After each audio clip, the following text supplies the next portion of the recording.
Won't get away with them smelling.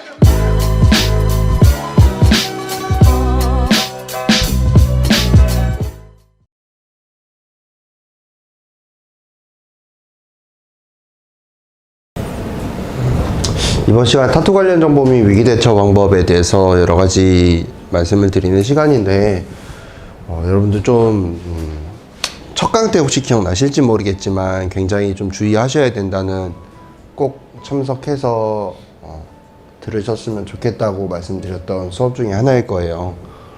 다른 건 둘째 치고 이제 저도 이제 이론상에 있어서 여러분들이 타투를 진행할 때 많은 것들이 사실 알아야 되고 필요하지만, 이거는 정말 뭐랄까, 여러분들이 타투 활동을 좀 오랫동안 지속할 수 있느냐 없느냐에 따라서도 좀 달라질 수 있는 부분이기도 하고, 직접적으로 사실 그냥 나 스스로 알고 있는 것도 물론 중요하겠지만 우리가 남에게 알려줘야 되는 정보예요. 손님에게 알려줘야 되는 정보라서 더 열심히 노력해서 숙지하도록 하셔야 되지 않을까 생각을 합니다.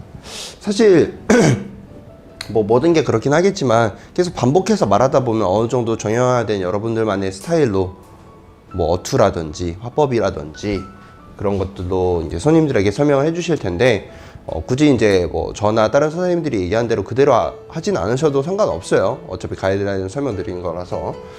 근데 이제 꼭 필요한 부분들만은 여러분들이 동일하게 진행해 주셨으면 좋겠고, 수업 들어가기 전에 여기 나와 있는 이제 기간에 따른 증상이나 타투 관리법에 대한 정보는 사실 그냥 매 수업이 제가 중간중간에 말씀드리긴 했지만, 선생님들을 비롯한 많은 타투이스트 분들이 경력이 좀 이제 있는 분들끼리 서로 상의하에 이론상으로 이렇게 실제로 진행이 된다. 그리고 해외 자료들도 참고해서 말씀드리는 부분이지만, 위생과 이 관리법에 대한 것들은 정말 이제 타투 선진국이라고 얘기할 수 있는 합법화가 진행되어 있는 미국 기준으로 말씀드리는 부분이기 때문에 적어도 이제 이런 일은 없을 것 같아요. 그리고 없어야 되기도 하고, 예를 들어서 A라는 타투이스트가 경력이 10년입니다. 그리고 B라는 타투이스트가 약간 이제 미래의 우리처럼 경력이 한 1년. 새내기죠. 그죠? 1년차 됐다고 생각을 해보세요. 근데 여러분들이 지금 이 수업을 듣고 나서 정확한 정보를 가지고 손님에게 설명을 해요. 근데 손님이 나중에 이 사람한테 가서도 작업을 받고 설명을 들어요. 근데 이 사람이 여러분들 기준과는 다르게 조금 거기에는 못 미치는 기준으로 설명을 했다고 한번 생각을 해봅시다. 그러면 손님 입장에서는 누구의 말을 믿을까요? 어떤 게 더 정확한 정보인지 손님은 몰라요. 어떤 게 더 자세하고 확실한 정보인지 모른단 말이에요. 그러면은 절대적으로 이 사람을 믿을 수밖에 없어요. 그래서 여러분들의 역할이 사실 더 중요하다는 겁니다. 물론 여러분들이 뭐라 하든 바뀌지 않는 거니까, 이거는. 그죠? 바뀌지 않는 거니까 뭐 어차피 그냥 설명이 하나 마나 거기서 거기지 않을까 라고 생각하실 수도 있지만, 정확하게 손님한테 말씀해 주시고, 제가 지금 방금 언급을 한 것처럼 제가 지금 말씀드리는 부분은 제가 배웠을 때 미국 합법화된 나라에서 규정으로 나왔던 기준으로 말씀드리는 거기 때문에 이게 확실하고 제일 맞다라고 설명해 주셔야 되는 부분이 있겠죠. 그렇죠? 근거를 좀 들어주면 손님 입장에서도 좀 이해하고 납득하고 알아가기 좀 편하지 않을까 싶습니다. 자, 본 수업으로 들어가서 이번 시간 이제 타투 관련 정보랑 위기대처 방법에 대해서 얘기를 해볼 건데, 먼저 타투 관련 정보 중에서 관리법 그리고 기간에 따른 증상을 하나씩 살펴볼게요. 관리 용품에 대해서 먼저 한번 알아봅시다. 여기 나와 있죠. 바셀린도 있고 비판텐도 있고 타투 전용 크림도 있어요. 흔히들 이 세 가지로 관리를 진행을 합니다. 뭐 습식이나 건식이나 여러 가지로 좀 나뉘긴 하겠지만, 주로 관리 용품이라고 하면은 바르는 바셀린, 비판텐, 타투 전용 크림, 이렇게 세 가지가 있어요. 하나하나 요목적으로 좀 장단점을 좀 살펴볼게요. 일단 이 바셀린 같은 경우에서는 사실 원료가 혹시 뭔지 아시나요? 바셀린 원료? 뭐로 만드는지? 예, 맞아요. 석유 찌꺼기.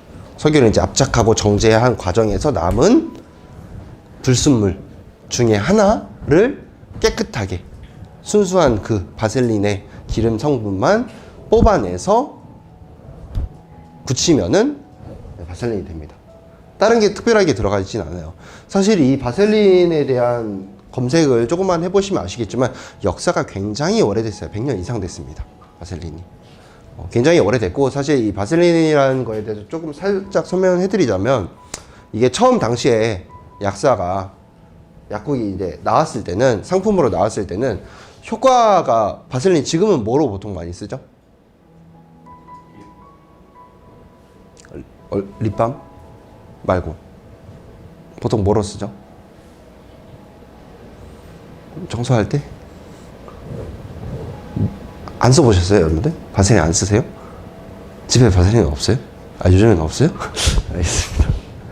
바셀린 보통 이제 뭐 어찌됐든 얼굴이 됐든 입술이 됐든 보습용으로 쓰죠. 그죠? 갈라진 튼살에 보습용으로 쓰는데, 처음 나왔을 당시에는 보습용보다는 상처 회복제로 나왔어요. 상처 회복제. 연고처럼, 바데카솔 이런 것처럼 상처 회복제로 나왔다는 얘기입니다. 근데 사실상 지금은 상처 회복제로 안 쓰죠. 왜 그럴까요? 뭐 단순해요. 더 좋은 게 나왔으니까. 더 효과가 빠르고 효능이 좋은 것들이 나왔으니까. 나머지들도 사실 마찬가지입니다. 바셀린이 그만큼 오래돼서 효과가 많이들 입증되었고, 뭐 간략하게나마 제가 말씀드렸던 것처럼 처음 나왔을 당시에는 상처 회복제용으로 나오긴 했지만, 사실 지금에 있어서는 후시딘이나 마데카솔을 쓰는 것처럼 적어도 타투 관리 용품 중에서는 제일 오래됐다고 얘기할 수 있겠지만, 효능은 다른 것들에 비해서 좀 밀릴 수밖에 없다는 얘기예요. 바셀린 자체가 절대로 뭐 떨어지고 뒤처지고 안 좋은 제품이라는 얘기는 아닙니다. 근데 대신 더 좋은 제품이 나왔으니까 그런 것들을 쓰는 게 더 효과적이지 않을까라고 좀 생각을 해보고, 그리고 애초에 이제 얘가 말씀드린 것처럼 기름이에요. 기름. 순수하고 깨끗한 기름입니다. 뭐 그리고 좀 TMI이긴 하지만, 바셀린 만든 사람이 이름이 정확히 기억이 나는데, 이 사람이 바셀린의 인체에 무해하고 좀 효과가 좋다, 뭐 어찌됐든 석유 찌꺼기에서 나온 거겠지만 인체에 전혀 해롭지 않다라는 걸 증명하기 위해서 하루인가 3일인가 그때마다 한 통씩 먹었대요, 바셀린을 퍼서. 근데도 한 80 몇 살까지 장수했다고 해요. 그때 당시 기준으로는 훨씬, 그죠? 근데 어찌됐든 사실 그만큼 좀 무해하지만 순수한 기름 성분이기 때문에, 예를 들어서 한번 생각해 보세요, 여러분들. 쉽게 생각해서 타투가 몸에 글씨든 글이든 뭐 그림이든 뭐가 남는 거긴 하지만, 그냥 애초에 상처란 얘기예요. 화상과 어떤 상처가 합쳐져 있죠? 몰라요? 기억 안 나요?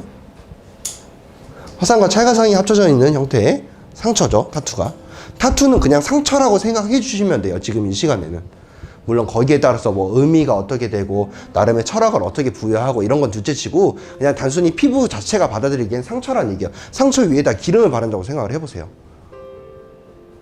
어떨까요, 그러면? 회복이 제대로 될까요? 안 돼요. 그리고 여러분들 바셀린으로 관리하셨던 분 있나요? 타투 받고 나서? 없어요? 바셀린을 관리할 때 많은 타투이스트 분들이 어떻게 얘기를 하냐면, 바르고 난 다음에 한 10분에서 20분 정도 뒤에 닦아서 바셀린을 없애주라고 얘기해요. 왜 그러냐? 상처에 기름막을 형성을 하는 겁니다. 바르는 것 자체가. 기름막을 형성시키는 거예요. 상처가 나서 피랑 진물이랑 잉크랑 막 빠져나오는데 거기다 기름막을 만들어 놓는 거예요. 물론 애초에 상처 치료제, 보존제로 나온 것처럼 효과가 아예 없는 건 아니에요. 근데 기름막이다 보니까 사실 타투 관리를 하는데 정말 필요한 부분 중에 하나가 뭐냐면, 첫 번째는 보습이고요. 그리고 두 번째가 통풍이에요. 세 번째가 이제 회복입니다. 보습이 잘 돼야 되고요. 통풍도 돼야 되고, 그 다음에 추가적으로 플러스 알파로 회복을 더 잘 시켜주는 성분이 있으면 좋다는 얘기예요. 뭐가 됐든 우선순위로는 1, 2, 3번이 이렇게 이루어졌다는 얘기입니다. 근데 기름막을 형성해버리면은 일단 보습 잘 되겠죠. 기름이니까, 그죠? 보습제로 많이 쓰니까 지금도. 이건 그래요. 됐어요. 통과. 근데 통풍이 과연 될까요? 안 되겠죠. 그죠? 그래서 아까 말씀드린 대로 10분에서 20분 뒤에 닦아줘야 된다고 보통 얘기를 많이 하는 거예요. 그런 의미에서 생각해 봤을 때는 아무래도 후보군으로는 조금 떨어지지 않을까. 관리용품은 우리 입장에서, 현대의 입장에서 추천할 만한 용품은 아니지 않을까라고 생각을 해보고, 두 번째로 나와 있는 이 비판템 같은 경우에서는, 비판템 혹시 뭔지 아시나요? 아시죠? 어떤 용도로 쓰죠? 네, 애기들 진물 났을 때, 또 그죠? 습진, 진물, 뭐 두드러기나 아니면 뭐 특히 이제 기저귀 많이들 차고 있는 애기들, 뭐 허리 부근이라든지 엉덩이 이런데 좀 땀띠 뭐 비슷한 것들에 많이 사용을 하죠. 그죠? 물론 이게 애기들 대상으로 영유아 대상으로 나온 약품이기 때문에 굉장히 순하고 인체에도 굉장히 무해한, 적어도 성인 기준보다는 훨씬 더 부드럽고 순한 기준으로 만들어져 있는 약입니다. 약. 이건 약이에요. 약. 연고인데 아까 말씀드린 대로 애기들 대상으로 습진이나 뭐 발진 이런 거 났을 때 바르는 약이에요. 근데 타투가 습진이나 발진은 아니죠. 그죠? 타투가 습진, 발진은 아니고, 아까 말씀드렸던 대로 이 비판테니아 약품 역시도 보습과 통풍, 회복되는데 셋 다 도움이 되긴 해요. 그래서 현대에 있어서는 국내 타투이스트 분들이 굉장히 많이 애용하는 제품이긴 합니다. 일단 보습은 애초에 이제 연고, 크림 타입이다 보니까 많이 촉촉하게 잘 진행을 해줘요. 그리고 회복되는 성분들도 어느 정도 소량 포함되어 있기도 하고, 인체에 무해하게. 통풍 역시도 연고다 보니까, 크림이다 보니까 흡수가 돼요. 피부에. 흡수가 돼서 어느 정도 겉표면에 이게 막을 형성하는 건 아니란 얘기입니다. 물론 뭐 엄청 두껍게 바르면 그럴 수 있겠지만, 그래서 이 비판텐을 많이 사용들 하고, 마지막으로 말씀드릴 이 타투 전용 크림은 여러분들 그냥 딱 단순하게 심플하게 생각해서 그냥 이것만 생각하셔도 사실 무방해요. 그냥 얘는 그냥 정답입니다. 무조건. 보기가 이 두 개만 있다면 비판텐을 고르는 게 맞겠지만, 이 세 개가 있다면 그냥 무조건 이게 정답이에요. 사실. 왜냐? 애초에 타투 전용 크림도 비판텐과 마찬가지로 제약회사에서 만든 거예요. 국내 혹은 해외의 제약회사들이 바보는 아니겠죠. 그죠? 타투라는 거에 대해서 우리보다 조금 더 피부과적으로, 화학적으로 훨씬 더 이해를 하고 있을 거예요. 그죠? 뭐 물론 원리나 사용하는 테크닉에 대해서는 우리가 훨씬 더 많이 알 수 있는 부분이지만, 실질적으로 적어도 그냥 단순히 피부만 생각해서 회복을 시키고 추가로 타투가 잘 남게끔 진행할 수 있는 약은 타투 전용 크림이 그냥 최고일 수밖에 없다. 왜냐면 애초에 그냥 전용이잖아요. 이름 자체가. 그죠? 전용으로 나온 건데.